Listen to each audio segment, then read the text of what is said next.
Hi friends, তোমরা সবাই কেমন আছো? আশা করছি তোমরা সবাই ভালো আছো। আমিও খুব ভালো আছি। কালকে রাতে ঝড় বৃষ্টিটা কে টের পেয়েছো রাতের বেলায় তোমরা সবাই কমেন্টে জানাও।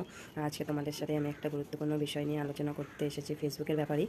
ফেসবুকে যারা নতুন এসেছো বা নতুন অ্যাকাউন্ট খুলেছো তারা তো এখনও জানো না স্টার কীভাবে সেন্ড করতে হয়। তো ভিডিওটা স্কিপ না করে পুরোটা দেখো, তাহলে বুঝতে পারবা তোমরা তোমাদের ফ্রেন্ডদের, কাছের ফ্রেন্ডদের কী করে স্টার গিফট করতে পারবে। তো চলো এবার ফেসবুকে যাব। প্রথমে ফেসবুকে প্রোফাইলে ক্লিক করব। ক্লিক করার পরে পেজটাকে একটু উপরের দিকে ওঠাবো। ওঠানোর পরে একটা ভিডিওতে তোমরা কমেন্ট বক্সে যাবে। যাওয়ার পরেও দেখবে ওখানে স্টারের চিহ্ন আছে, সেখানে ক্লিক করবে। তারপরে টাকার ওখানে ক্লিক করবে, একটু এরকম দেখাবে।